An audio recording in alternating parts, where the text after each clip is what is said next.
तो दोस्तों एक बार फिर से मैं आपके लिए लेकर आ चुका हूँ कुंग फू पांडा 4 के ऊपर वीडियो। जी हाँ दोस्तों, तकरीबन ये जो मूवी है सारी ही कंट्रीज़ में एक तरह से रिलीज़ हो चुकी हैं। तो आज इसी मूवी के बारे में आपको सारी कुछ जानकारी बताऊंगा। दोस्तों इस मूवी के बारे में बात की जाए तो कॉमेडी एडवेंचर मूवी है। 1 घंटा 34 मिनट टोटल इस मूवी की लेंथ देखने को मिली है। रेटिंग की बात की जाए तो 6.5 की इसकी IMDb रेटिंग है। साथ ही साथ 71% रेट में 2 यूजर्स ने इसे पसंद किया है और बहुत ही धांसू रेटिंग इसकी देखने को मिली है। आगे चलकर मैं आपको सारी कुछ जानकारी बताता हूँ। वीडियो को लाइक कर दे, चैनल को सब्सक्राइब कर दे। अब उसके बारे में हम जानना चालू करते हैं। कुंग फू पांडा 4 एक 2024 अमेरिकी animated martial art comedy film है जो ड्रीमवर्क्स एनिमेशन द्वारा निर्मित और यूनिवर्सल पिक्चर्स द्वारा वितरित की गई है। ये कुंग फू पांडा फ्रेंचाइजी की चौथी किस्त और कुंग फू पांडा 3 2016 की अगली कड़ी है। फिल्म का निर्देशन माइक मिशेल द्वारा किया गया था। स्टेफनी मास्टाइन द्वारा सह निर्देशित, डैरन लिम के द्वारा लिखित और जोनाथन एबेल और ग्लेन बजर की लेखन टीम और रेबेका हंटले द्वारा निर्मित। इसमें Jack Black, Dustin Hoffman, James Hong, Bryan Cranston और इयान मैक शेन पिछली फिल्मों की अपनी भूमिकाओं को दोहरा रहे हैं। साथ ही अक्वाफिना के हुई क्वान, रोनी चिएंग, लोरी टैन चिन और वियोला डेविस नए पात्रों के रूप में कलाकारों में शामिल हो रहे हैं।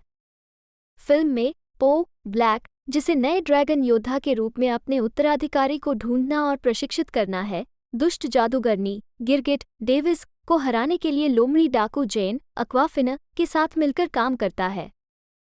निर्देशक जेनिफर यू नेल्सन और एलेसेंड्रो कार्लोनी से जनवरी 2016 में तीसरी फिल्म की रिलीज से पहले चौथी कुंग फू पांडा फिल्म की संभावना के बारे में पूछा गया था। नेल्सन ने बाद में अगस्त 2018 में कहा था कि वो चौथी किस्त के लिए तैयार हैं। ड्रीमवर्क्स ने आधिकारिक तौर पर अगस्त 2022 में चौथी फिल्म की घोषणा की, जिसमें अप्रैल 2023 तक मिशेल, मास्टाइन और हंटले क्रमशः निर्देशक, सह निर्देशक और निर्माता के रूप में शामिल हो गए। अधिकांश मुख्य आवाज कलाकार एबेल और बजर की वापसी के साथ लेखक और सह निर्माता के रूप में उसी वर्ष मई में अक्वाफिना की कास्टिंग के बाद दिसंबर 2023 में घोषणा की गई थी। संगीतकार हंस जिमर, जिन्होंने पिछली 3 किस्तों के लिए संगीत दिया था, पहली 2 जॉन पॉवेल के साथ और तीसरी अकेले, लगातार सहयोगी स्टीव माजारो के साथ संगीतकार के रूप में लौट आए। कुछ अतिरिक्त उत्पादन परिसंपत्तियां जेलीफिश पिक्चर्स से उधार ली गई थीं। कुंग फू पांडा 4 का प्रीमियर 3 मार्च 2024 को लॉस एंजल्स के द ग्रोव में AMC 14 थिएटर में हुआ और 8 मार्च को संयुक्त राज्य अमेरिका में नाटकीय रूप से रिलीज किया गया। फिल्म को आलोचकों से आमतौर पर सकारात्मक समीक्षा मिली और इसने दुनिया भर में $202 मिलियन की कमाई की। ये 2024 की छठी सबसे ज्यादा कमाई करने वाली फिल्म है। कथानक: पो अपने दत्तक पिता श्री पिंग और जैविक पिता ली शान को अपना नया रेस्तरां खोलने में मदद करता है, क्योंकि मास्टर शिफू उसे ये बताने के लिए आता है कि उसे आगे बढ़ना चाहिए और शांति की घाटी का आध्यात्मिक नेता बनना चाहिए।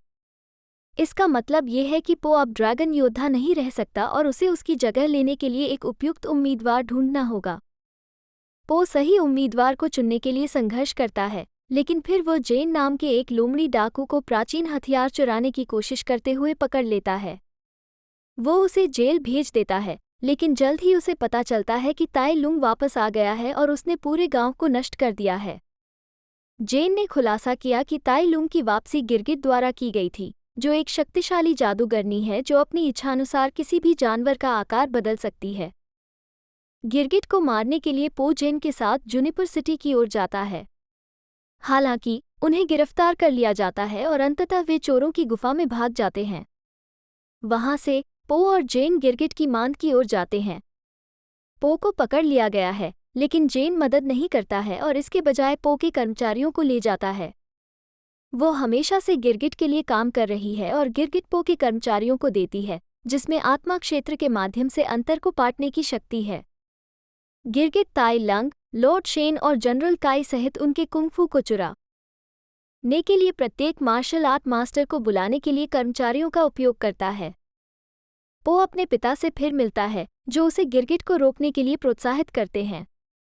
वो पश्चाताप करने वाले जेन के साथ फिर से मिलता है, जो चोरों के अड्डे को पो को बचाने में मदद करने के लिए मना लेता है। जैसे ही ग्रामीण गिरगिट की छिपकली सेना से लड़ते हैं, पो गिरगिट से लड़ता है। जेन हस्तक्षेप करता है, लेकिन गिरगिट कई स्वामियों के चिमरा में बदल जाता है और तीनों लड़ते हैं। गिरगिट फिर पो क्लोन में बदल जाता है, पो से लड़ता है और जल्द ही उसे पिंजरे में फंसा लेता है। जेन पर भरोसा करते हुए पो उसे ज्ञान का स्टाफ देता है, जिसके साथ वो गिरगिट को सर्वश्रेष्ठ बनाता है। पो, जो केवल फंसने का नाटक कर रहा था, कर्मचारियों का उपयोग करके गिरगिट को हरा देता है और चुराए गए सभी कुंग-फू कौशल को उनके मालिकों को लौटा देता है, जो गिरगिट को अपने साथ लेकर आत्मा क्षेत्र में लौट आते हैं। शांति की घाटी में वापस, पो ने जेन को अपने उत्तराधिकारी के रूप में चुनने का फैसला किया। अपनी पसंद के प्रति आश्वस्त, पो और फ्यूरियस 5 जेन को अगला ड्रैगन योद्धा बनने के लिए प्रशिक्षित करने में मदद करते हैं। आवाज डाली। मुख्य लेख, कुंग-फू पांडा पात्रों की सूची। पो के रूप में जैक ब्लैक, एक विशाल पांडा जो ड्रैगन योद्धा के रूप में अपनी उपाधि त्यागने के बाद एक आध्यात्मिक नेता बनने के लिए तैयार है। 7. जेन के रूप में अक्वाफिना, एक कॉसैक लोमड़ी जो एक वांछित चोर है और पो के साथ उसकी यात्रा में जाती है। 7. गिरगिट के रूप में वियोला डेविस, एक नापाक आकार बदलने वाली गिरगिट जादूगरनी जो दूसरों की क्षमताओं और जेन की दत्तक मां को अवशोषित करके उनके कुंग-फू की नकल कर सकती है। 7. मास्टर शिफू के रूप में डस्टिन हॉफमैन, एक बुद्धिमान लाल पांडा और पो के गुरु। 7. मिस्टर पिंग, एक चीनी हंस और पो के दत्तक पिता के रूप में जेम्स होंग। 7. ली शान, पो के जैविक पिता के रूप में ब्रायन क्रैंस्टन। 7. ताई लुंग के रूप में इयान मैक्शिन, एक हिम तेंदुआ जो दुष्ट बनने तक शिफू का दत्तक पुत्र और पूर्व शिष्य था। पहली फिल्म में पो ने उसे आत्मा क्षेत्र में हरा दिया और तीसरी फिल्म के दौरान जनरल काई ने उसे ऑफ स्क्रीन पकड़ लिया, लेकिन गिरगिट उसे आत्मा क्षेत्र से वापस ले आया। 7. के हुई क्वान हान के रूप में, एक सुंडा पेंगोलिन जो चोरों की मांद का नेता है। 7. लोरी टैन चिन ग्रैनी सुअर के रूप में, एक बुजुर्ग मादा सुअर जो अपने दांत निकाल सकती है और उन्हें हथियार के रूप में इस्तेमाल कर सकती है। 8. कैप्टन फिश के रूप में रोनी चिएंग, एक हरा एरोवाना जो पेलिकन के मुंह में रहता है, जो उसकी दत्तक मां प्रतीत होती है। स्कॉट के रूप में हैरी शूम जूनियर, आग उगलने वाला मगरमच्छ जिसे पो द्वारा आत्मा क्षेत्र में भेजा गया था। द फ्यूरियस 5 अंतिम क्रेडिट में एक संक्षिप्त गैर बोलने वाली उपस्थिति बनाता है, सेठ रोजन द्वारा मैंटिस के लिए चीखें प्रदान करने के अपवाद के साथ। जब गिरगिट आत्मा क्षेत्र से खलनायकों को बुला रहा है तो लॉर्ड शेन और जनरल काई की भी गैर बोलने वाली उपस्थिति होती है। YouTuber Jimmy mister beast Donaldson ने पांडा पिग की भूमिका निभाई है, जो काले और सफ़ेद रंग वाला एक सुअर है जो अगले ड्रैगन योद्धा के लिए उम्मीदवारों में से एक है। 9. उत्पादन विकास 3 दिसंबर 2010 को तत्कालीन ड्रीमवर्क्स एनिमेशन के सीईओ जेफरी कैटजिनबर्ग ने कहा कि ऐसी संभावना है कि कुंग-फू पांडा 3 के बाद श्रृंखला में 3 और सीक्वल हो सकते हैं, जो इसे 6 फिल्म श्रृंखला में लाएगा। 13 जनवरी 2016 को कोलाइडर ने कुंग-फू पांडा 3 के फिल्म निर्माताओं से चौथी फिल्म की संभावना के बारे में पूछा। सह निदेशक जेनिफर यू नेल्सन ने कहा, यह एक समय में एक है। हम इसे एक आदर्श गहना बनाना चाहते हैं और फिर हम देखेंगे कि उसके बाद क्या होता है। सह निर्देशक एलेसेंड्रो कार्लोनी ने कहा, सीक वल के साथ हम उन्हें खुलापन महसूस कराने की कोशिश नहीं करना चाहते हैं।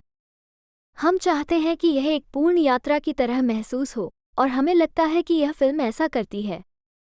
और फिर अगर एक शानदार कहानी स्वयं को प्रस्तुत करती है, बढ़िया।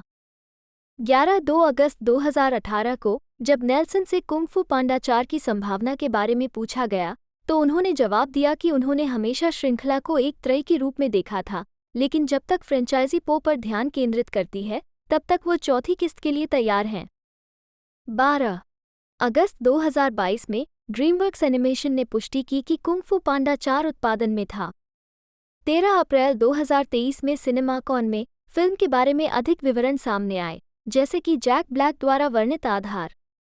14 ये भी घोषणा की गई कि माइक मिशेल फिल्म का निर्देशन करने वाले थे, स्टेफनी मा स्टाइन सह निर्देशन और रेबेका हंटले निर्माता थीं। 15 मिशेल पहली फिल्म में रचनात्मक सलाहकार और तीसरी फिल्म में कार्यकारी निर्माता थे। मा स्टाइन के अनुसार फिल्म को मूल रूप से एक लाइव एक्शन एनिमेटेड हाइब्रिड बनाने की योजना बनाई गई थी। 16 लिखना दिसंबर 2023 तक ये बताया गया कि जोनाथन एबेल और ग्लेन बजर पटकथा लिखने के लिए लौट आए, 17 फरवरी 2024 में डैरेन लेम के द्वारा पटकथा का सह लेखन करने की बात सामने आई थी। एक मिशेल ने कुंग फू पांडा 4 को पहली फिल्म के लिए एक प्रेम पत्र के रूप में वर्णित किया। 8-18 श्रृंखला की पिछली प्रविष्टियों से इसके संबंध के बावजूद वो चाहते थे कि कहानी अपने दम पर खड़ी रहे। 18 तीसरी फिल्म का निर्माण करते समय मिशेल को लगा कि पहली फिल्म से पो का चरित्र विकास अंततः ड्रैगन योद्धा बनने के कारण समाप्त हो रहा था। इसलिए उन्होंने सोचा कि क्या होगा यदि एक और सीक्वल ने वो सब छीन लिया, जिससे फिल्म निर्माताओं को कुछ ढूंढना पड़ा, वास्तव में महान भारी विषय जो उन्हें आधुनिक दुनिया के लिए महत्वपूर्ण लगे। 19 इसके अतिरिक्त मिशेल पो के चरित्र को विकसित करना चाहते थे, नए पात्रों को पेश करना चाहते थे और फ्रेंचाइज की दुनिया का विस्तार करना चाहते थे। 20 यह महसूस करते हुए कि फिल्म के निर्माण में इतना समय लगा क्योंकि फिल्म निर्माता एक आदर्श कहानी चाहते थे जो पो को सीखकर विकसित कर सके अगले स्तर तक आगे बढ़ने के लिए। कुछ 19 उन्होंने पो को दुनिया के प्रति श्वेत श्याम दृष्टिकोण रखने वाला बताया और उसे अधिक नैतिक रूप से भूरे चरित्र जेन के साथ जोड़ना चाहते थे। मिशेल भी एक ऐसा किरदार चाहते थे जिससे पो निराश हो सके, जैसे शिफू उससे कैसे निराश हो जाता है। 8 गिरगिट के लिए मिशेल ने उसे अधिक दिमाग वाले खलनायक की तरह बनाने की कोशिश की। 8 उन्होंने आगे कहा कि वो सबसे चतुर और सबसे अलौकिक दुश्मन है जिसका पो ने सामना किया है। 21-18 उन्होंने गिरगिट को पो के दर्पण के रूप में वर्णित किया, जिसमें दोनों पात्रों को उनके शरीर के कारण समाज द्वारा कम आंका गया था, लेकिन उन्होंने उच्च दर्जा हासिल किया। उन्होंने कहा, तो पो सबसे महान नायक बन गई है और अब वह सबसे बड़ी खलनायक है। 18 मिशेल को लगा कि ब्लैक पो के अलावा कुंग फू पांडा फ्रेंचाइजी जिन चीज़ों के लिए सबस खास है, उनमें से एक है इसके खलनायक, इसलिए उन्होंने सुनिश्चित किया कि गिरगिट ताई लंग, लॉर्ड शेन और जनरल काई जितना ही दुर्जय हो सकता है। इसलिए इस सीक्वल की कहानी में पूर्व को विशेष रूप से वापस लाने का उनका तर्क। 19 ढलाई मई 2023 में ये बताया गया कि अक्वाफिना फिल्म के वॉइस कास्ट में शामिल हो गई थी। 22 दिसंबर 2023 में ये घोषणा की गई थी कि ह्यू क्वान और वियोला डेविस कलाकारों में शामिल होंगे, जिसमें बाद में फिल्म द गिरगिट के खलनायक की भूमिका निभाई जाएगी। 23-24 लोरी टैन चिन और रोनी चेंग को भी नए कलाकारों के रूप में घोषित किया गया। 8 Ian McShane, Bryan Cranston, James Hong और डस्टिन हॉफमैन ने पिछली फिल्मों की अपनी भूमिकाओं को दोहराया। 7-25 मिशेल ने कहा कि वह मैक्शिन के काम के प्रशंसक हैं और उनके साथ काम करना एक विस्फोट था। यदि मैक्शिन ने ताई लुंग के रूप में अपनी भूमिका को दोबारा करने से इनकार कर दिया था, तो फिल्म की कहानी के लिए कोई वैकल्पिक योजना नहीं थी, क्योंकि फिल्म निर्माताओं ने ताई लुंग की वापसी के लिए लॉक इन कर लिया था। 19 दिसंबर 2023 में मिशेल ने कहा कि masters tigress, monkey, crane, mantis और वाइपर, जिन्हें सामूहिक रूप से फ्यूरियस 5 के रूप में जाना जाता है, फिल्म में दिखाई देंगे और निर्माता रेबेका हंटले के साथ वे अपने व्यक्तिगत मिशन पर हैं, ये पुष्टि करते हुए कि वहां फ्यूरियस 5 की एक झलक होगी। 8-21 एक प्रशंसक सवर में मार्च 2024 के डिस्कॉर्ड प्रश्नोत्तर सत्र में सह निदेशक स्टेफनी मास्टाइन ने नोट किया कि फ्यूरियस 5 मूल रूप से लेखकों और एनिमेटरों के विरोध के बावजूद प्रदर्शित नहीं होने वाले थे। मास्टाइन ने बताया कि यह मूल अभिनेताओं की लागत के कारण था, विशेषकर टाइग्रेस के रूप में एंजेलिना जोली की। हालांकि विपणन विभाग ने फिल्म निर्माताओं से उन्हें एक कैमियो उपस्थिति में शामिल करने के लिए कहा। 26 एनिमेशन और डिज़ाइन मिशेल ने कहा कि फिल्म की लड़ाई के दृश्य प्रौद्योगिकी और कुंग फू दोनों में प्रगति को दर्शाते हैं। 8 और श्रृंखला की पिछली फिल्मों की तुलना में एनीमे से अधिक प्रभाव लिया गया है। 18 मार्वल फिल्मों के स्टंट कलाकार एनिमेटरों को कोरियोग्राफी में अध्ययन और उपयोग करने के लिए प्रेरित करने के लिए प्रोडक्शन में शामिल हुए। 8 गिरगिट ड्रीमवर्क्स का चेतन करने के लिए सबसे जटिल चरित्र था, जिसमें कुल 8130 नियंत्रण थे।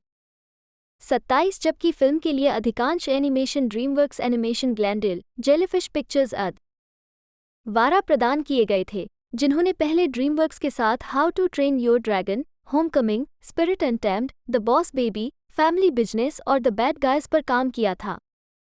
प्रेमो और मूनरे जैसे मालिकाना सॉफ्टवेयर का उपयोग करके अतिरिक्त परिसंपत्ति उत्पादन सेवाएं।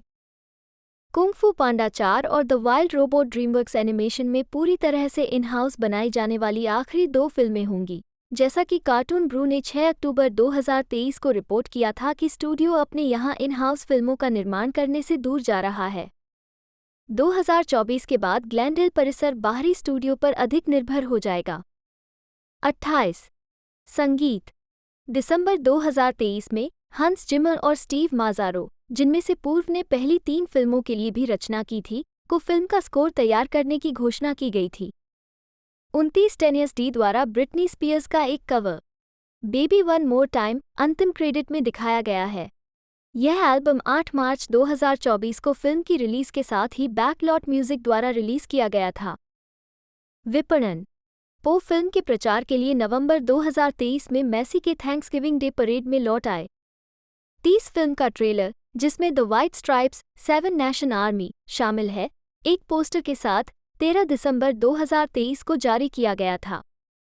ट्रेलर को सभी सोशल मीडिया पर पहले 24 घंटों में 142 मिलियन से अधिक बार देखा गया था। ये super Mario brothers movie, minions, the rise of Gru, sing 2 और puss in boots the last wish को पीछे छोड़ते हुए यूनिवर्सल एनिमेटेड फिल्म का सबसे ज्यादा देखा जाने वाला ट्रेलर बन गया। 31 मुक्त करना। थिएट्रिकल। कुंग फू पांडा 4 का प्रीमियर 3 मार्च 2024 को लॉस एंजल्स के द ग्रोव में AMC 14 थिएटर में हुआ और संयुक्त राज्य अमेरिका में 8 मार्च 32/13 को एक दिन पहले शो टाइम के साथ रिलीज किया गया। 33 ये फिल्म 1 मार्च 2024 को Columbia University School of Arts में दिखाई गई।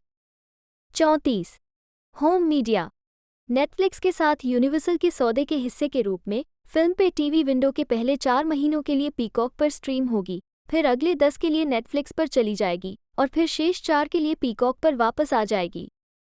35-36 स्वागत। Box office. 20 मार्च 2024 तक कुंग फू पांडा 4 ने संयुक्त राज्य अमेरिका और कनाडा में $114 और 70 सेंट मिलियन और अन्य क्षेत्रों में $87 और 60 सेंट मिलियन, यानी दुनिया भर में कुल $202 और 40 सेंट मिलियन की कमाई की है। 6-5 संयुक्त राज्य अमेरिका और कनाडा में कुंग फू पांडा 4 को इमेजिनरी और कैब्रिनी के साथ रिलीज किया गया था और इसके शुरुआती सप्ताहांत में 3,900 थिएटरों से $45.50 मिलियन की कमाई करने का अनुमान लगाया गया था। 437 फिल्म ने अपने पहले दिन $19.4 मिलियन की कमाई की, जिसमें गुरुवार रात के पूर्वावलोकन के $3.8 मिलियन भी शामिल हैं। 38-39 इसने $58 मिलियन की कमाई की, बॉक्स ऑफिस पर शीर्ष पर रही और 2012 में मेडागास्कर 3 यूरोप्स मोस्ट वांटेड के बाद ड्रीमवर्क्स एनिमेशन फिल्म के लिए सबसे ज्यादा शुरुआती सप्ताहांत बन गई। 40-41 फिल्म ने $30 कमाए, अपने दूसरे सप्ताहांत में मिलियन पहले स्थान पर शेष। 42 अहमियत भरा जवाब। कुंग फू पांडा 4 को प्राप्त अधिकांश समीक्षाएं सकारात्मक थीं।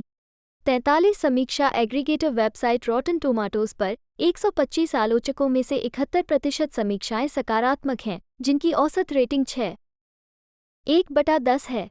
वेबसाइट की सर्वसम्मति में लिखा है, कुंग फू पांडा 4 फ्रेंचाइजी के युवा प्रशंसकों को बनाए रखने के लिए पर्याप्त आकर्षक मनोरंजन प्रदान करता है, हालांकि ऐसा लगने लगा है कि इस श्रृंखला का उत्साह खत्म हो रहा है। 44 मेटाक्रिटिक, जो एक भारित औसत का उपयोग करता है, ने 30 आलोचकों के आधार पर फिल्म को 100 में से 56 का स्कोर दिया, जो मिश्रित या औसत समीक्षाओं को दर्शाता है। 45 सिनेमास्कोर द्वारा सर्वेक्षण किए गए दर्शकों ने फिल्म को ए जोड़ से एफ पैमाने पर ए का औसत ग्रेड दिया, पहली फिल्म के समान न, जबकि पोस्ट ट्रैक द्वारा सर्वेक्षण किए गए दर्शकों ने इसे 59% के साथ 80% समग्र सकारात्मक स्कोर दिया, ये कहते हुए कि वे इसकी अनुशंसा करेंगे।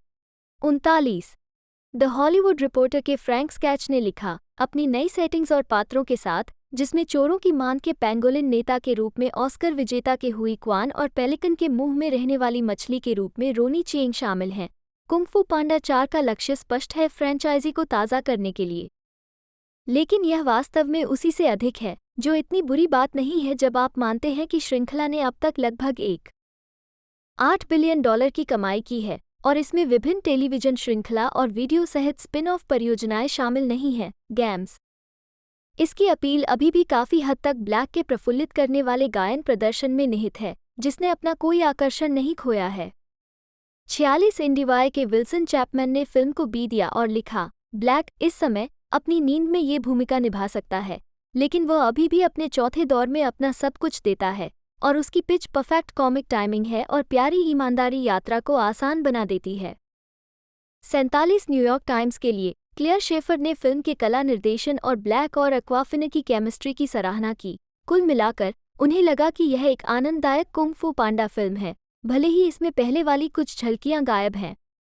48 इस किस्त के अपेक्षाकृत कम बजट का उल्लेख करते हुए ले डेवॉय की एक समीक्षा में पाया गया कि इसने फिल्म को कार्टून की कला के सार, लेकिन फिर भी कंप्यूटर द्वारा इसके डिज्नीस्क पात्रों और पर अधिक कुशलता से ध्यान केंद्रित करने की अनुमति दी। शांति की घाटी की सेटिंग, जो अभी भी गहराई और रंग में समृद्ध है, प्राचीन चीन का ये शानदार पुनरुत्पादन है। वैरायटी के ओवन ग्लीबरमैन ने फिल्म की तुलना इसके पूर्ववर्तियों से करते हुए लिखा, पीओ के 16 साल बाद भी आप जैक ब्लैक की आवाज़ को सुनना चाहते हैं, जो उस युवा अहंकारी उत्साह से भरी हुई है, न कि उस बूढ़े और समझदार आभा के साथ जो वो यहाँ प्रदर्शित करता है। मैं ये भी कामना करता हूँ कि फिल्म में बेहतर चुटकुले हों। स्टेफनी स्टाइन के साथ सह निर्देशन कर रहे मिशेल एक्शन मुकाबलों को उस वास्तविक स्वतंत्रता के साथ मंचित नहीं करते हैं जिसे एनिमेशन संभव बनाता है। पो गतियों से गुजरता है, लेकिन मुझे खेद है, किक खत्म हो गई है। 50 इसी तरह द बोस्टन ग्लोब के ओडी हेंडरसन ने फिल्म के खलनायक और एक्शन दृश्यों पर निराशा व्यक्त करते हुए निष्कर्ष निकाला, मैंने ड्रैगन वॉरियर के पहले 3 कारनामों का आनंद लिया, लेकिन अब वह जो सबसे अच्छी चीज़ कर सकते हैं वह है इस श्रृंखला को और अधिक बढ़ावा देना। स्कैडूश की आवश्यकता है, इसे सिनेमाई भावना क्षेत्र में विश्राम के लिए भेजना।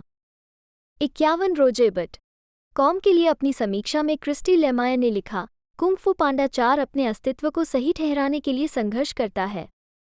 इसमें अपने पूर्ववर्तियों की नाजुक कलात्मकता और गर्मजोशी भरी बुद्धि दोनों का अभाव है। आध्यात्मिकता की सूक्ष्म भावना लंबे समय से चली आ रही है, जगह जगह उन्मत्त एक्शन सीक्वेंस हैं।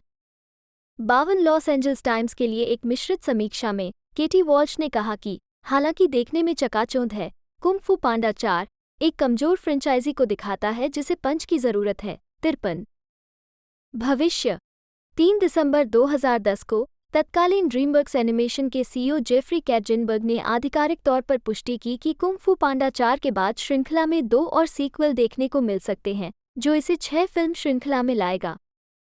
14 दिसंबर 2023 को मिशेल और हंटले से पूछा गया कि क्या कैटजिनबर्ग की मूल योजना अभी भी लागू की जाएगी, जिस पर मिशेल ने कहा कि कुंग फू पांडा 4 एक नई ट्रेई लॉन्च कर सकता है यदि कोई भी जैक ब्लैक को पो के रूप में वापस आते हुए देखकर नहीं थकता, जबकि हंटले ने पुष्टि की कि कुंग फू पांडा 4 का पीछे फिल्म निर्माताओं ने इसे फ्रेंचाइजी की महानतम फिल्म बनाने पर ध्यान केंद्रित किया है और क्या सीक्वल बनाए जाएंगे, इस पर बाद में चर्चा की जाएगी। 54 माइक मिशेल, जन्म 18 अक्टूबर 1970, एक अमेरिकी फिल्म निर्देशक, लेखक, निर्माता, अभिनेता और एनिमेटर हैं। उन्होंने Deuce Bigalow, male gigolo 1999, surviving Christmas 2004, sky high 2005, Shrek forever after 2010, Alvin and the chipmunks, chipwrecked 2011, the sponge movie, sponge out of फिल्मों का निर्देशन किया है। Water 2015, trolls 2016, the Lego movie 2, the second part 2019 और kung फू पांडा 4 2024। प्रारंभिक जीवन Michel का जन्म ओक्लाहोमा सिटी, ओक्लाहोमा में हुआ था। वह वकील और ओक्लाहोमा क्षमा और परोल बोर्ड के पूर्व अध्यक्ष रॉबर्ट मिशेल और जूलिया बेकर के बेटे थे।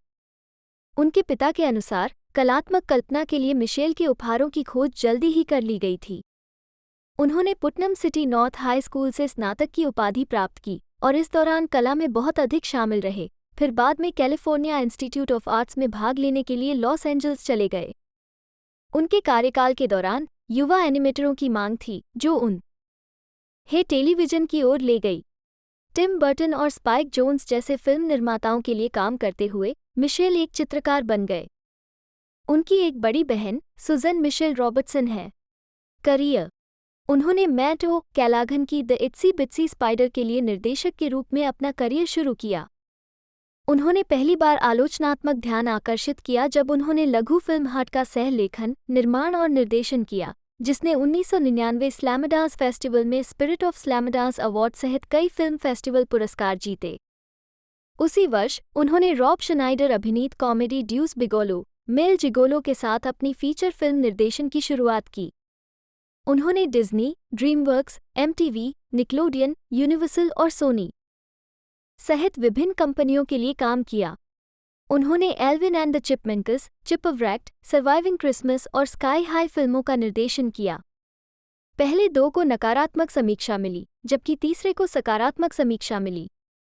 2006 में वो ड्रीमवर्क्स एनिमेशन में शामिल हो गए और श्रेक द थर्ड के लिए एक कहानी कलाकार और कुंग फू पांडा के लिए क्रिएटिव सलाहकार थे। बाद में उन्होंने श्रेक फॉरएवर आफ्टर फिल्म का निर्देशन किया और बटरपैंट्स के किरदार को आवाज़ दी। मिशेल की लघु फिल्म फ्रैनीज क्रिसमस को 2012 में अकादमी फिल्म आर्काइव द्वारा संरक्षित किया गया था। 1. उन्होंने मॉन्स्टर्स वर्सेस एलियंस में एडवाइजर वेजी, ज़्यादातर फिल्म के लिए नर्ड के रूप में जाना जाता है, और पुस इन बूट्स में एंडी जैक बीनस्टॉक के लिए एक आवाज़ अभिनेता के रूप में भी काम किया। उन्होंने the sponge movie sponge out of water पर लाइव एक्शन दृश्यों का भी निर्देशन किया। वो न केवल फिल्मों में बल्कि टेलीविजन में भी काम करते हैं। उन्होंने स्पंजबॉब स्क्वेयरपैंट्स के कई एपिसोड का निर्देशन और लेखन किया। मिशेल ने animated film the Lego movie 2 the second part का भी निर्देशन किया, जिसे 8 फरवरी 2019 को सकारात्मक समीक्षा मिली।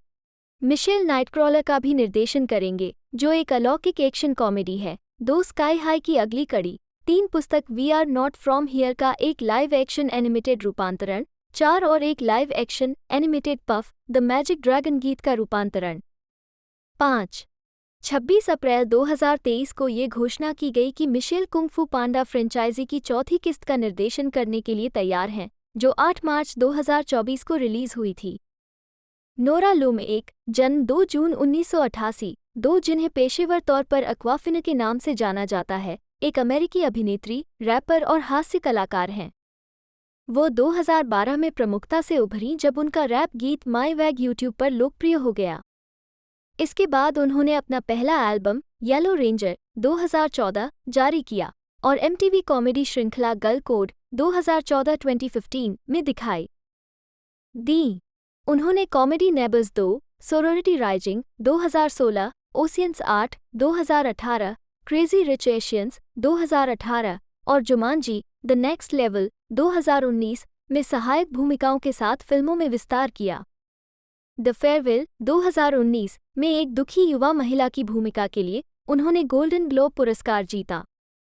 2020 से अक्वाफिना कॉमेडी सेंट्रल श्रृंखला Awkwafina is Nora from Queens की सह निर्माता, लेखिका और कार्यकारी निर्माता रही हैं, जहां वो खुद का एक काल्पनिक संस्करण भी निभाती हैं। 2021 में उन्होंने Marvel cinematic universe superhero film Shang Chi and the legend of the ten rings में कैटी की भूमिका निभाई। 3 उन्होंने एनिमेटेड फिल्मों storks 2016, the angry birds movie 2 2019, Disney की Raya and the last dragon 2021, DreamWorks की द बैड गाइज 2022, डिज्नी की live action remake में आवाज़ की भूमिकाएं भी निभाई हैं। The little mermaid, Illumination migration दोनों 2023 और ड्रीमवर्क्स का कुंग फू पांडा 4 2024। प्रारंभिक जीवन। अक्वाफिना का जन्म स्टोनी ब्रुक, न्यूयॉर्क में हुआ था। 4 वैली लूम, एक चीनी अमेरिकी और टिया लूम, एक कोरियाई अमेरिकी के घर। 5 उनके पिता सूचना प्रौद्योगिकी क्षेत्र में काम करते थे। 4 और रेस्तरां चलाने वालों के परिवार से आते हैं। उनके परदादा 1940 के दशक में संयुक्त राज्य अमेरिका में आकर बस गए थे और उन्होंने फ्लशिंग, क्वींस में कैंटोनीज रेस्तरां लम्स खोला था, 6 पड़ोस के पहले चीनी रेस्तरां में से एक। 7 उनकी मां एक चित्रकार थी जो 1972 में अपने परिवार के साथ दक्षिण कोरिया से संयुक्त राज्य अमेरिका में आकर बस गई। 6 1992 में जब अक्वाफिना 4 वर्ष की थी तब फुफ्फुसीय उच्च रक्तचाप से उनकी मृत्यु हो गई और बाद में अक्वाफिना का पालन पोषण उनके पिता और दादा दादी ने किया। 5 वो विशेष रूप से अपनी दादी पोवाह लुम के करीब हो गईं। 5, 7, 8 अक्वाफिना फॉरेस्ट हिल्स, क्वींस में पली बढ़ी और उसने फ्योरिलो एच. लागार्डिया हाई स्कूल में पढ़ाई की, जहां उसने तुरही बजाया और शास्त्रीय संगीत और जैज में प्रशिक्षण प्राप्त किया। 9-1-0-1-5 साल की उम्र में उन्होंने स्टेज नाम अक्वाफिना अपनाया निश्चित रूप से एक व्यक्ति जिसका मैंने दमन किया था और अपने कॉलेज के वर्षों के दौरान अपने शांत और अधिक निष्क्रिय व्यक्तित्व के लिए एक परिवर्तित अहंकार अपनाया। 111213 उन्होंने शुरुआती प्रभावों के रूप में चार्ल्स बुकोव्स्की, अनाइस निन, जॉन डिडियन, टॉम वेट्स और चेत बेकर का हवाला दिया है। 2006 से 2008 तक उन्होंने अपनी दादी के साथ संवाद करने के लिए बीजिंग भाषा और संस्कृति विश्वविद्यालय में मंदारिन सीखी। 2015 उन्होंने Albany State University of New York में पत्रकारिता और महिला अध्ययन में पढ़ाई की और 2011 में स्नातक की उपाधि प्राप्त की। 10. करियर। अक्वाफिना ने 13 साल की उम्र में रैप करना शुरू कर दिया था। 13 उन्होंने गैराज बैंड के साथ संगीत का निर्माण शुरू किया लेकिन अंततः लॉजिक प्रो और एबल्टन सीखा। 16 2012 में उनका गाना माई वैग यूट्यूब पर लोकप्रिय हुआ। 9 उन्होंने मूल रूप से कॉलेज में गीत लिखा था। 16 मिकी एवलॉन के my dick tribute to Nate की प्रतिक्रिया के रूप में। 17 जब उसके नियोक्ता ने उसे वीडियो में पहचान लिया तो उसे एक प्रकाशन गृह में नौकरी से निकाल दिया गया। 16-17 उनका एकल hip hop album yellow ranger 11 फरवरी 2014 को रिलीज हुआ था। 18 इसके 11 ट्रैक में यूट्यूब पर रिलीज किए गए उनके कई पिछले एकल शामिल हैं, जिनमें शीर्षक ट्रैक येलो रेंजर क्यूफ भी शामिल है। और NYC बिचे डॉलर। 2014 में अक्वाफिना गर्ल कोड के तीसरे और चौथे सीजन के 6 एपिसोड में दिखाई दी। 19 2015 में उन्होंने MTV पर इसके spin off girl code live की सह मेज़बानी की। 20 2016 में उन्होंने कॉमेडियन मार्गरेट चो के साथ ग्रीन टी गीत पर सहयोग किया, जो एशियाई रूढ़िवादिता पर मजाक उड़ाता है। 21 व 25 अक्टूबर 2014 को टेनियस DK फेस्टिवल सुप्रीम में लाइनअप का हिस्सा थीं। 22 व न्यूयॉर्क में बार में डिस्क जॉकी DJ भी थीं। 23 24 25 उन्हें 2016 की डॉक्यूमेंट्री बैड रैप में चित्रित किया गया है, जो 2016 ट्रिबेका फिल्म फेस्टिवल में एक आधिकारिक चयन है। यह उन पर और डम्बफाउंडेड, रेक्सटिजी और लिरिक्स जैसे एशियाई अमेरिकी रैपर्स पर ध्यान केंद्रित करता है। 26 27 उन्होंने 8 जून 2018 को एक 7 ट्रैक EP इन्फिना वी ट्रस्ट जारी किया। 28 इसने सर्वश्रेष्ठ हिप हॉप रैप एल्बम के लिए 2019 A2 IM लिब्रा पुरस्कार जीता। 29 2018 में केन जियोंग के साथ अक्वाफिना ने 2015 से 2017 तक digital production company astronauts wanted के लिए short form talk show web series talk की मेज़बानी की। पहले सीजन का प्रीमियर यूट्यूब पर हुआ और इसे वेरिज़ोन के गो 90 प्लेटफॉर्म पर विशेष स्ट्रीमिंग के लिए चुना गया। 30 ये 2016 के वेबबी अवार्ड्स में एक आधिकारिक सम्मान था और इसे समाचार और संस्कृति श्रेणी में 2016 के स्ट्रीमी अवार्ड के लिए नामांकित किया गया था। 31 2016 में उन्होंने नेबर्स 2 सोरोरिटी राइजिंग में कप्पा नू की सदस्य क्रिस्टीन की सहायक भूमिका निभाई। 3 2 33 और एनिमेटेड कॉमेडी फिल्म स्टॉक में बटेर को आवाज़ दी। 2018 में उन्होंने इंडी कॉमेडी ड्यूड में 4 सबसे अच्छे दोस्तों में से एक रेबेका की भूमिका निभाई। वो ओशियंस 8 में मुख्य कलाकारों में से एक थी, जो ओशियंस ट्रिलोजी की पूर्णतः महिला स्पिन ऑफ थी। इसके बाद उन्होंने जॉन M. चू द्वारा निर्देशित फिल्म क्रेजी रिच एशियंस में सह अभिनय किया, जिसमें मुख्य किरदार राचल चू, कॉन्स्टेंस वू के सिंगापुर के कॉलेज मित्र गो पीक लिन की भूमिका निभाई। 34 2017 में हुलू मूल श्रृंखला फ्यूचर मैन में उनकी आवर्ती भूमिका थी। 35 उन्होंने 2018 आई हार्ट रेडियो MMVAS की मेज़बानी की। 36 अक्वाफिना ने 6 अक्टूबर 2018 को सैटरडे नाइट लाइव के एपिसोड की मेज़बानी की और इस शो की मेज़बानी करने वाली दूसरी पूर्वी एशियाई अमेरिकी महिला बन गई, लूसी लियू के बाद, जिनके एपिसोड को अक्वाफिना ने एक दिन SNL की मेज़बानी के लिए प्रसिद्ध होने के लिए अपनी प्रेरणा के रूप में उद्धृत किया। उन्होंने सैंड्रा ओह की छाप छोड़ी, जो बाद में सीजन में SNL एपिसोड की मेज़बानी करने वाली पहली पूर्वी एशियाई कनाडाई महिला और समग्र रूप से मेज़बानी करने वाली तीसरी पूर्वी एशियाई महिला बनी। 37 2019 में अक्वाफिना ने लुलू वांग द्वारा निर्देशित फिल्म द फेयरवेल में अभिनय किया। उन्होंने एक लेखिका बिली की भूमिका निभाई जो चीन में अपनी बीमार दादी से मिलने जाती है। 38 फिल्म को आलोचकों की प्रशंसा मिली।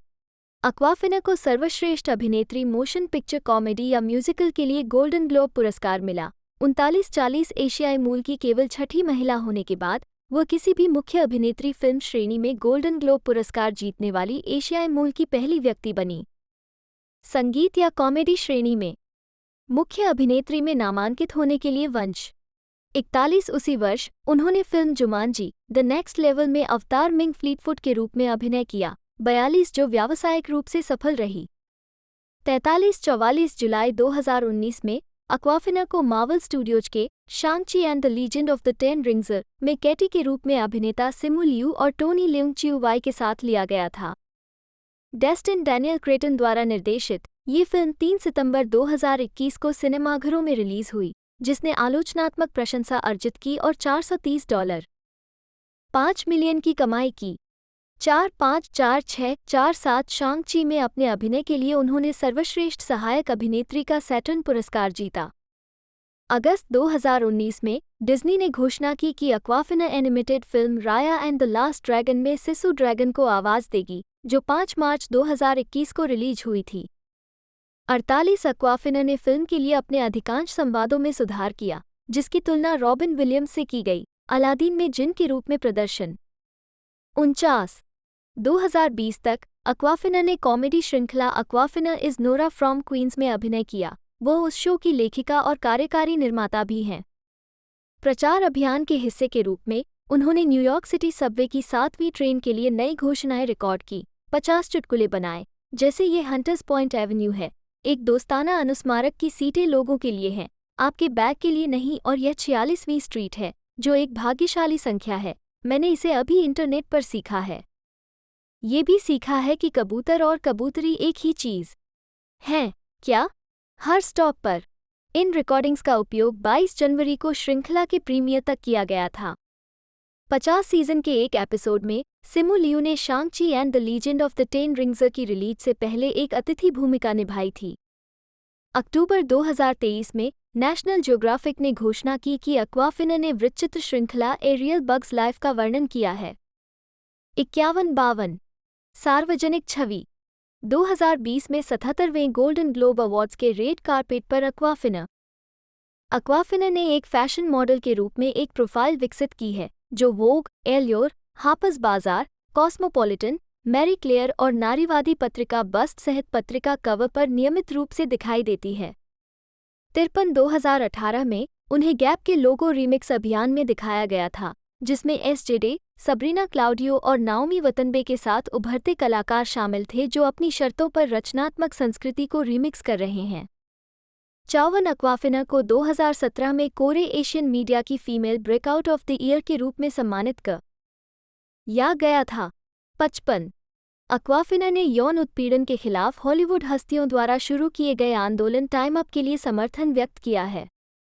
56 उन्होंने अधिक महिला निर्देशकों की वकालत की है और मीडिया में एशियाई लोगों की रूढ़िवादिता के खिलाफ भी वकालत की है।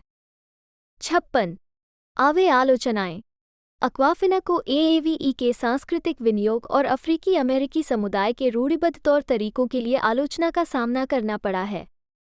5758-2018 में उन्होंने कहा, मैं उस बातचीत का स्वागत करती हूं क्योंकि एक एशियाई अमेरिकी पहचान के रूप में हम अभी भी यह पता लगाने की कोशिश कर रहे हैं कि वह क्या है। 5 फरवरी 2022 को अक्वाफिना ने ट्वीट किया, मेरी आप्रवासी पृष्ठभूमि ने मुझे उन फिल्मों और टीवी शो से एक अमेरिकी पहचान बनाने की अनुमति दी जो मैंने देखी, जिन बच्चों के साथ मैं पब्लिक स्कूल गया, और हिप हॉप के लिए मेरा अटूट प्यार और सम्मान था। मुझे लगता है कि एक समूह के रूप में एशियाई अमेरिकी अभी भी यह पता लगाने की कोशिश कर रहे हैं कि उनके लिए उस यात्रा का क्या मतलब है, क्या सही है और वे कहाँ नहीं हैं। एक गैर काले पीओसी के रूप में मैं इस तथ्य पर कायम हूं कि मैं ऐसा करूंगा, हमेशा सुने और आवे के इतिहास और संदर्भ को समझने के लिए अथक प्रयास करें। 60-61 कार्यकर्ताओं ने इस प्रतिक्रिया की आलोचना करते हुए इसे कई वर्षों की देरी और अप्राप्य बताया। 62-63 लॉरेन मिशेल जैक्सन ने लिखा, अक्वाफिना की हरकतें मेरे लिए एड शीरन की सलाखों से अधिक कालापन पैदा नहीं करती। क्या ब्लैकसेंट कालेपन का आह्वान है या किसी और चीज़ का सत्ता, साम्राज्यवाद, वाणिज्य, डिजिटल युग? हो सकता है कि ब्लैकेंट को इतने समानार्थी रूप से काम नहीं करना चाहिए, और हो सकता है कि इसका मतलब बिल्कुल भी कालापन न हो। कालेपन के पास संघर्ष करने के लिए पर्याप्त है, लेकिन इसके बजाय कुछ और चोरी के एक व्यक्तिगत उदाहरण को नहीं बल्कि एक वैश्विक घटना को दर्शाता है जो इसे असंभव बनाता है। जाने कि क्या फॉरेस्ट हिल्स के एक गैर काले सहस्राब्दी ने पाठ्यपुस्तक की तरह काली संस्कृति का अध्ययन किया था, या हम में से अधिकांश के समान मीडिया के साथ बड़ा हुआ था, जहां सफ़ेद तड़क भड़क वाले कलाकारों के मुंह में ब्ल कसेंट स्वायत्त रहे हैं और काले लोगों के वास्तविक भाषण पैटर्न से अलग रहे हैं। अमेरिका में थिएटर की अपनी परंपरा थी। अक्वाफिना के ब्लैकसेंट के इर्द गिर्द बातचीत में अभिनेत्री की क्षेत्रीय और संगीत पृष्ठभूमि का उपयोग उसके बचाव और उस पर हमला करने के लिए किया गया है। वह या तो सबसे चतुर अवसरवादी है या रंग के प्रति सबसे नीच लड़की है। रेखा जिस तरह से कुछ प्रोफाइल बॉर्डरलाइन पर अक्वाफिना बैकस्टोरी को आकर्षक बनाते हैं, उससे विचारों की इन चरम सीमाओं को मदद नहीं मिलती है, जैसे कि यह विचार कि एक एशियाई अमेरिकी महिला जो फॉरेस्ट हिल्स या सचमुच देश में कहीं भी में पली बड़ी है, रैप से प्यार करती है, बहुत बेतुका है। सत्य 58 अन्य उद्यम। थॉमस जेकब जैक ब्लैक, जन्म 28 अगस्त 1969, एक अमेरिकी अभिनेता, हास्य अभिनेता और संगीतकार हैं। उन्हें एनिमेटेड फिल्मों में अपनी आवाज़ के काम के अलावा पारिवारिक और कॉमेडी फिल्मों में भूमिकाओं के लिए जाना जाता है। उनके पुरस्कारों में एक एमी पुरस्कार, एक ग्रैमी पुरस्कार और 3 गोल्डन ग्लोब पुरस्कारों के लिए नामांकन शामिल हैं। Dead man walking 1995, the cable guy 1996, Mars attack सहित फिल्मों में सहायक भूमिकाएं निभाने के बाद 1996 और enemy of the state 1998, black ने म्यूजिकल फिल्म हाई फिडेलिटी 2000 में अपनी ब्रेकआउट भूमिका निभाई। इससे उन्हें शैलो हेल 2001 और ऑरेंज काउंटी 2002 जैसी फिल्मों में बड़ी भूमिकाएं मिली। इससे पहले कि उन्होंने स्कूल ऑफ रॉक 2003 में अपनी अभिनीत भूमिका के साथ अपनी अग्रणी भूमिका को मजबूत किया। इसके बाद उन्होंने King Kong 2005, the holiday 2006, Nacho Libre 2006, Tropic Thunder 2008, Bernie 2011, Goosebumps 2016, Jumanji welcome to the jungle 2017 में अभिनय किया है। Sequel Jumanji the next level 2019 और the house with a clock in its walls 2018। उन्होंने कुंग फू पांडा फ्रेंचाइजी 2008 वर्तमान में पो और the super Mario brothers movie 2023 में बोउसर को भी आवाज़ दी है। ब्लैक बैंड टेनियस डी के प्रमुख गायक हैं, जिसे उन्होंने 1994 में अपने पुराने मित्र काइल गैस के साथ मिलकर बनाया था। उन्होंने 2015 में द लास्ट इन लाइन के लिए सर्वश्रेष्ठ धातु प्रदर्शन के लिए ग्रैमी पुरस्कार जीता। 2018 से ब्लैक ने जाब्लिस्की गेम्स नामक एक यूट्यूब चैनल संचालित किया है। 2. प्रारंभिक जीवन और शिक्षा। थॉमस जेकब ब्लैक 3 का जन्म 28 अगस्त 1969 को सांता मोनिका, कैलिफोर्निया में हुआ था। 4-5 satellite engineer Thomas William black और जूडिथ लव कोहेन के पुत्र थे। 6 उनका पालन पोषण कैलिफोर्निया के हर्मोसा बीच में हुआ।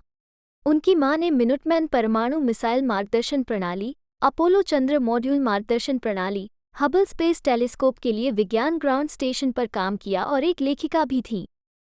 7, 8, 9 उनकी मां के माध्यम से उनके 3 बड़े सौतेले भाई बहन हैं, वैज्ञानिक नील सीगल, हॉवर्ड सीगल और राचल सीगल। 9 उनकी मां यहूदी पैदा हुई थी, जबकि उनके पिता ने यहूदी धर्म अपना लिया था। ब्लैक का पालन पोषण यहूदी धर्म में हुआ। उन्होंने हिब्रू स्कूल में पढ़ाई की और बार मित्सवा की उपाधि प्राप्त की। 10 उनकी अन्य वंशावली में अंग्रेजी, जर्मन, आयरिश, पोलिश, रूसी और स्कॉटिश शामिल हैं। 11-12 जब ब्लैक 10 वर्ष का था, तब उसके माता पिता का तलाक हो गया। 13 और उसके पिता ने यहूदी धर्म का पालन करना बंद कर दिया। 14-15 ब्लैक अपने पिता के साथ कल्वर सिटी चला गया और अक्सर अपनी मां के घर जाता था। एक बच्चे के रूप में वह एक्टिविजन गेम पिटफॉल के विज्ञापन में दिखाई दिए। 1982 में 16 हाई स्कूल के लिए ब्लैक के माता पिता ने उसे पोसीडॉन स्कूल में नामांकित किया, जो एक निजी माध्यमिक विद्यालय था जो पारंपरिक स्कूल प्रणाली में संघर्ष कर रहे छात्रों के लिए बनाया गया था। 17 उन्होंने क्रॉसरोड स्कूल में भी दाखिला लिया, जहां उन्होंने नाटक में उत्कृष्ट प्रदर्शन किया। बाद में उन्होंने कैलिफोर्निया विश्वविद्यालय, लॉस एंजल्स, UCLA में दाखिला लिया। 18 लेकिन मनोरंजन में अपना करियर बनाने के लिए अपने दूसरे वर्ष के दौरान पढ़ाई छोड़ दी। 19 UCLA के साथी छात्र टिम र. बिन्स ने बाद में बॉब रॉबर्ट्स में ब्लैक को कास्ट किया। 1995 और 1996 में उन्हें HBO स्केच कॉमेडी श्रृंखला मिस्टर शो में आवर्ती भूमिकाएं मिली। 20 अभिनय करियर, ये भी देखें। जैक ब्लैक फिल्मोग्राफी 1982-1999 प्रारंभिक भूमिकाएं 1982 में ब्लैक की पहली अभिनय नौकरी 13 साल की उम्र में वीडियो गेम पिटफॉल के लिए एक टेलीविजन विज्ञापन में थी। 1987 में ब्लैक एक्टर्स गैंग में शामिल हो गए, जो टिम रॉबिन्स सहित UCLA के छात्रों द्वारा स्थापित एक थिएटर मंडली थी और विभिन्न स्टेज प्रस्तुतियों में दिखाई दी। 22 ब्लैक के वयस्क करियर की शुरुआत प्राइम टाइम टेलीविजन पर छोटी भूमिकाओं से हुई, जिनमें life goes on, northern exposure, mister show, picket fences, the golden palace और द एक्स फाइल्स शामिल हैं। ब्लैक बेन स्टिलर द्वारा निर्देशित अप्रसारित TV pilot heat vision and Jack में दिखाई दिए, जिसमें उन्होंने अभिनेता रॉन सिल्वर द्वारा पीच किए गए एक पूर्व अंतरिक्ष यात्री की भूमिका निभाई। उनके साथ उनका दोस्त भी था जो एक मोटरसाइकिल के साथ विलय कर चुका था, जिसे ओवन विल्सन ने आवाज दी थी। 23 टिम रॉबिन्स द्वारा बॉब रॉबर्ट्स में कास्ट करने के बाद Black airborne 1993, demolition man, Waterworld, the fan, the cable guy, Mars attacks जैसी छोटी फिल्म भूमिकाओं में दिखाई देने लगे। Dead man walking, the jackal, Crossworlds, enemy of the state और अन्य। ट्रू रोमांस में उनकी एक सुरक्षा गार्ड की छोटी सी भूमिका थी, लेकिन वो दृश्य हटा दिया गया। 24 2014 करियर स्टारडम 2011 में ब्लैक 2000 में ब्लैक ने जॉन क्यूसैक द्वारा संचालित एक रिकॉर्ड स्टोर में एक जंगली कर्मचारी के रूप में फिल्म हाई फिडेलिटी में सह अभिनय किया। ब्लैक हाई फिडेलिटी में अपनी भूमिका को हॉलीवुड परिदृश्य में अपनी सफलता के रूप में मानते हैं। 25 उन्होंने जल्द ही saving Silverman, shallow Hal, Nacho Libre, Tenacious D in the pick of destiny, year 1 और गुलिवर्स ट्रेवल्स जैसी फिल्मों में प्रमुख भूमिकाएं हासिल कर लीं। उन्हें स्कूल ऑफ रॉक में उनकी अभिनीत भूमिका के लिए विशेष प्रशंसा मिली, आलोचकों की प्रशंसा अर्जित की और सर्वश्रेष्ठ अभिनेता संगीत या कॉमेडी के लिए गोल्डन ग्लोब नामांकन प्राप्त किया। 26 ब्लैक ने who wants to be a millionaire में भाग लिया। डेनिस लैरी, जिमी किमेल और अन्य के साथ सेलिब्रिटी संस्करण के लिए उन्हें अक्टूबर 2001 में 125,000 अमेरिकी डॉलर का पुरस्कार दिया गया था। 27 उन्होंने आइस एज 2002 में जेके सहित एनिमेटेड फीचर में वॉइस ओवर भी किया है। 28-29 और लेनी इन शार्क टेल 2004 3031-2004 में ब्लैक ने कार्टून नेटवर्क के Adult Swim show Tom goes to the mayor के पहले एपिसोड में अतिथि भूमिका निभाई। 32 उन्होंने अपनी कुछ नाटकीय भूमिकाओं में से एक में पीटर जैक्सन की 2005 की किंग कांग की रीमेक में जुनूनी फिल्म निर्माता कार्ल डैनहम के रूप में अभिनय किया। ये प्रदर्शन उन्होंने ऑर्सन वेल्स पर आधारित किया था। 2006 में उन्होंने रिकॉर्डो मोंटाल्बन थिएटर में टिम राइस और एंड्रू लॉर्ड वेबर के जीसस क्राइस्ट सुपरस्टार के एक रात के लाभ संगीत कार्यक्रम में राजा हेरोड की भूमिका निभाई। 33 उसी वर्ष उन्होंने नैन्सी मेयर्स की रोमांटिक कॉमेडी द हॉलिडे 2006 में केट विंसलेट के रोमांटिक प्रेमी के रूप में अभिनय की। इसके अलावा 2006 में उन्होंने कॉमेडी फिल्म नाचो लिब्रे 2006 में अभिनय किया, जिसे उन्होंने निर्मित भी किया, और द पिक ऑफ डेस्टिनी में टेनियस डी, जिसे उन्होंने लिखा और निर्मित भी किया।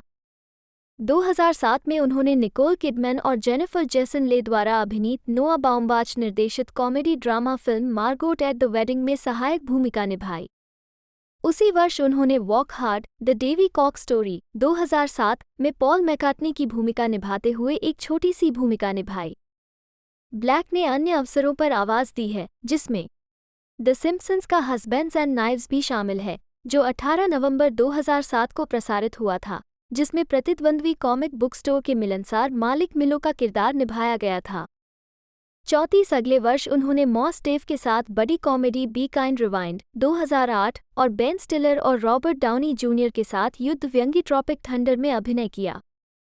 14 दिसंबर को उन्होंने 2008 स्पाइक वीडियो गेम अवार्ड्स की मेजबानी की। ब्लैक ने निकलोडियन किड्स चॉइस अवार्ड्स और एक्सेप्टेबल टीवी की मेजबानी की है। 35 जून 2011 में कुंग फू पांडा 2 प्रीमियर में ब्लैक उन्होंने कुंग फू पांडा में शीर्षक भूमिका निभाई, जिसने 6 जून 2008 को अपने शुरुआती दिन में 20.3 मिलियन अमेरिकी डॉलर की कमाई की। साथ ही कुंग फू पांडा 2 और कुंग फू पांडा 3 भी यह उनकी पसंदीदा भूमिका है और वो सह कलाकार और 2 बार के अकादमी पुरस्कार विजेता डस्टिन हॉफमैन की ट्यूशन की प्रशंसा करते हैं। 36 कुंग फू पांडा 2008 के अलावा 37 उन्होंने हैवी मेटल थीम वाले action adventure video game brutal legend में मुख्य किरदार रोडी एडी रिग्स की आवाज़ दी, जिसके लिए उन्होंने सर्वश्रेष्ठ आवाज़ का पुरस्कार जीता। 2009 में स्पाइक वीडियो गेम अवार्ड्स में पुरस्कार। 2009 में वो द ऑफिस के सुपर ओल एपिसोड के बाद शो के भीतर एक नकली फिल्म में क्लोरिस लीचमैन और जेसिका अल्बा के साथ दिखाई दिए। 39 उन्होंने हैरोल्ड रेमिस निर्देशित एडवेंचर कॉमेडी ईयर 1 2009 में माइकल सेरा के साथ अभिनय किया। अप्रैल 2009 में ब्लैक ने यो गब्बा गब्बा के एक एपिसोड में अभिनय किया, जिसमें उन्होंने it's not fun to get lost, friends और द गुड बाय सॉन्ग जैसे बच्चों के गाने गाए। 40 यूट्यूब पर स्टार वार्स की मूल त्रयी की बैड लिप रीडिंग की पैरोडी में ब्लैक ने डार्थ वाडर को आवाज़ दी। 41 2010 में ब्लैक ने कम्युनिटी 42 में अतिथि भूमिका निभाई और निकलोडियन के आइकाली में I start A fan war नामक एपिसोड में अतिथि भूमिका भी निभाई। 43-44 ब्लैक अनटेलीवाइज्ड टीवी नेटवर्क लघु फिल्म फेस्टिवल चैनल 101 पर कई बार दिखाई दिए हैं, जो डैन हॉमन और रॉब श्राब द्वारा निर्मित है। उन्होंने कंप्यूटर मैन, टाइम बेट और लेज़रफोर्ट शो में अभिनय किया है। उन्होंने औपनिवेशिक युग की सैन्य वर्दी पहनकर अप्रसारित स्केच कॉमेडी ऑसम टाउन का परिचय भी दिया। परिचय में वो जॉर्ज वाशिंगटन होने का दावा करता है और थॉमस जेफरसन और अब्राहम लिंकन जैसे अन्य अमेरिकी राष्ट्रपतियों की उपलब्धियों का श्रेय लेता है। उद्धरण वांछित उनकी अगली फिल्म द बिग ईयर, एक प्रतिस्पर्धी बर्ड वॉचिंग कॉमेडी जिसमें ओवन विल्सन, स्टीव मार्टिन और जोबेथ विलियम्स सह कलाकार थे, अक्टूबर 2011 में रिलीज हुई थी। 45 ब्लैक ने इस बार दूसरा गोल्डन ग्लोब पुरस्कार नामांकन प्राप्त किया। 2011 में रिचर्ड लिंकलेटर की ब्लैक कॉमेडी बनी में उनकी मुख्य भूमिका के लिए कॉमेडी में सर्वश्रेष्ठ अभिनेता की श्रेणी। उन्होंने वास्तविक जीवन के हत यारे बनी टाइडे की भूमिका निभाई, जो पूर्वी टेक्सास के एक छोटे से शहर में एक अंतिम संस्कार निदेशक है, जो शर्ली मैकलिन द्वारा अभिनीत एक अमीर विधवा से दोस्ती करता है और अंततः उसकी हत्या कर देता है।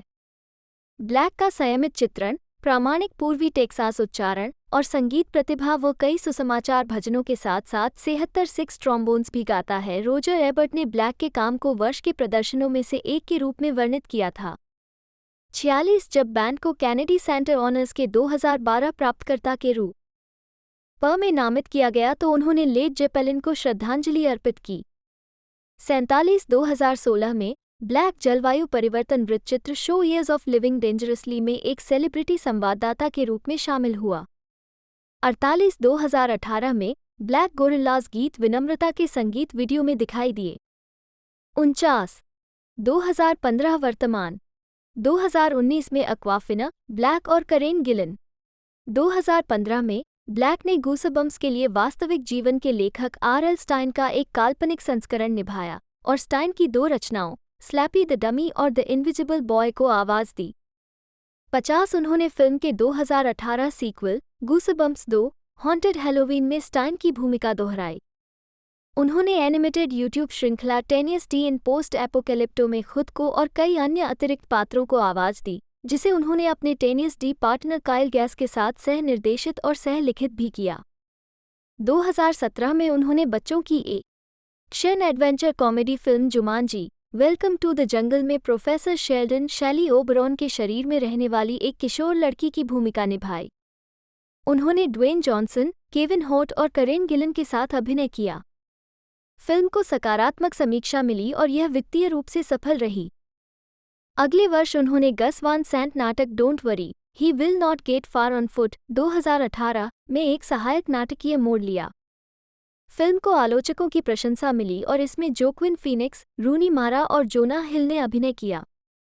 उन्होंने फिल्म के sequel Jumanji the next level 2019 में अपनी भूमिका दोहराई, जो पहली फिल्म की तरह भी बॉक्स ऑफिस पर सफल रही और 2019 की सबसे ज़्यादा कमाई करने वाली फिल्मों में से एक बन गई। इसके अलावा उस वर्ष उन्होंने केट ब्लैंचे और रेनी एलिस गोल्ड्सबरी के साथ बच्चों की fantasy film the house with a clock in its walls 2019 में अभिनय किया। 2022 में उन्होंने रिचर्ड लिंकलेटर की animated coming of age film Apollo 10:1/2 a space age childhood में अपनी आवाज़ दी। इसके अलावा उस वर्ष उन्होंने रोकू जीवनी parody film Weird the Al Yankovic story 2022 में डिस्क जॉकी वोल्फमैन जैक की भूमिका निभाई। 2022 से शुरू होकर उन्होंने नेटफ्लिक्स एनिमेटेड श्रृंखला कुंग फू पांडा द ड्रैगन नाइट में पो की भूमिका दोहराई। उन्होंने पैरामाउंट जोर सीरीज बिग नैट और adult swim series Rick and Morty में भी अतिथि भूमिका निभाई।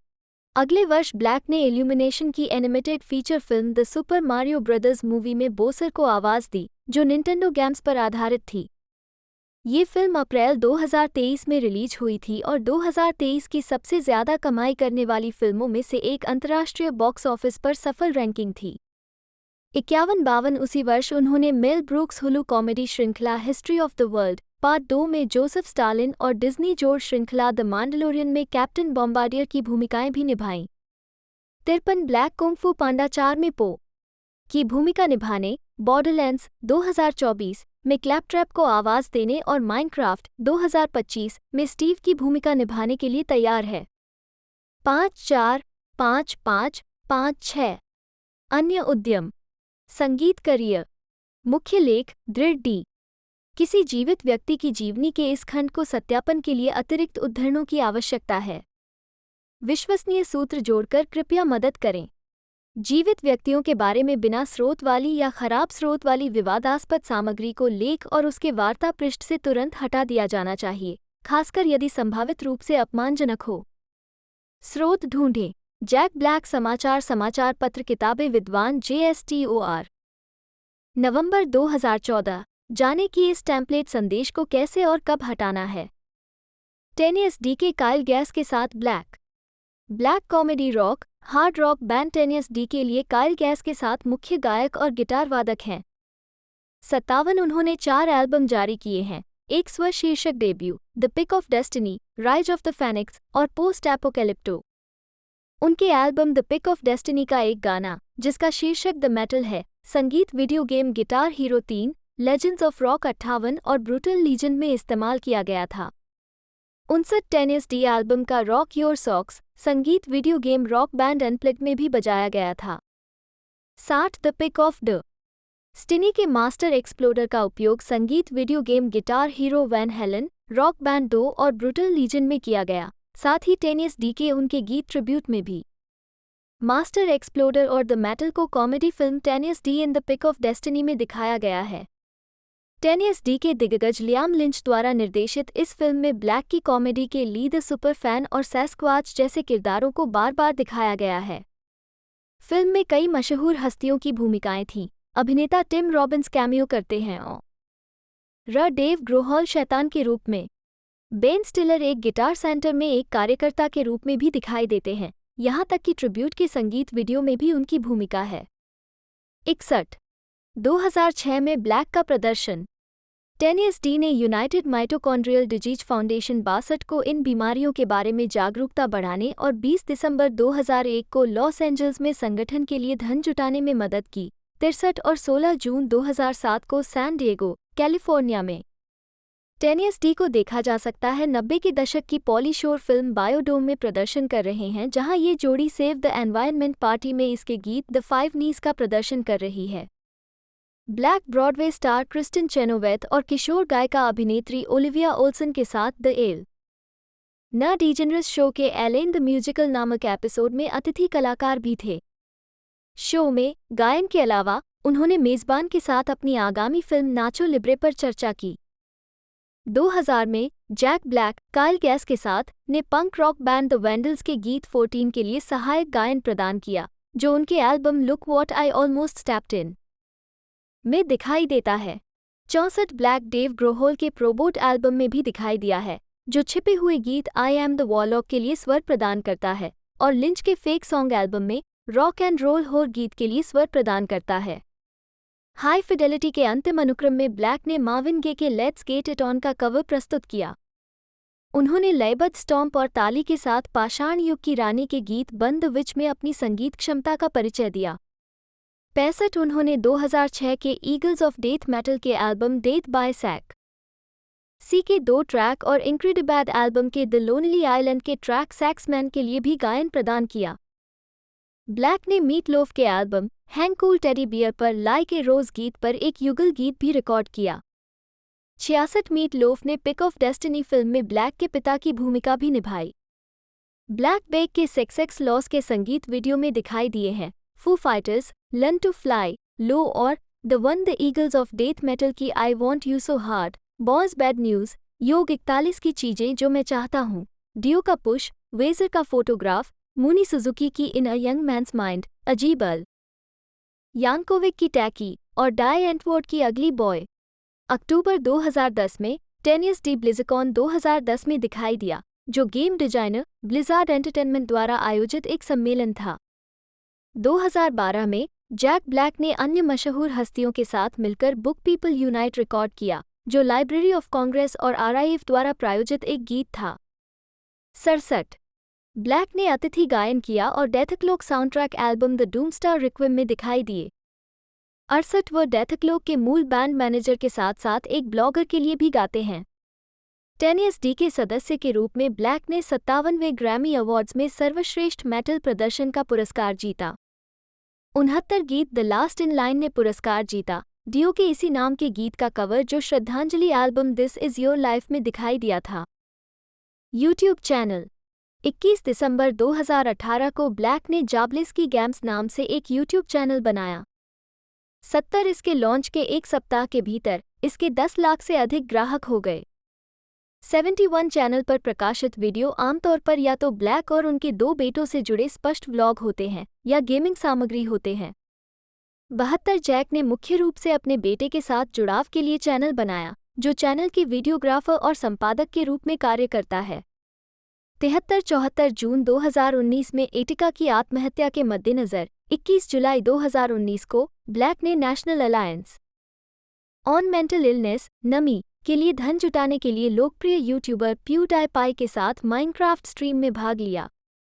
2 दिनों की स्ट्रीमिंग के बाद उन्होंने यूट्यूब और स्ट्रीमिंग प्लेटफॉर्म डी लाइव दोनों पर स्ट्रीम का सीधा प्रसारण करके $30,479 जुटाए। 75-76 जून 2023 तक जाबलिस्की गेम्स के 5.04 मिलियन ग्राहक और 216 मिलियन वीडियो दृश्य हैं। 77 दोस्तों मूवी के बजट के बारे में बात की जाए तो बजट इसका 285 मिलियन का था और कलेक्शन इसने किया 202 मिलियन का, जो कि बहुत ही बेहतरीन कलेक्शन तो नहीं है पिछली मूवी के मुकाबले। बाकी एक तरह से बजट के मुकाबले रिकवरी अच्छी खासी इसने कर ली है और 3 मार्च 2024 को द ग्रोस में इसे रिलीज़ किया गया था और 8 मार्च 2024 को यूनाइटेड स्टेट के साथ इंडिया में भी इसे लॉन्च कर दिया गया था। बाकी 94 मिनट टोटल मूवी की लेंथ है और बाकी इसके जो राइट्स है वो प्राइम वीडियो या जियो सिनेमा द्वारा दोनों में से किसी एक प्लेटफॉर्म द्वारा खरीदे जाएंगे। जहाँ तक ज़्यादा चांस है वो जियो सिनेमा है। बाकी कोई और जानकारी आती है तो मैं आपको ऐसे वीडियो लाकर बताता रहूँगा। तो दोस्तों आज की इस वीडियो में दोस्तों इतना ही, मिलते हैं अगले वीडियो में।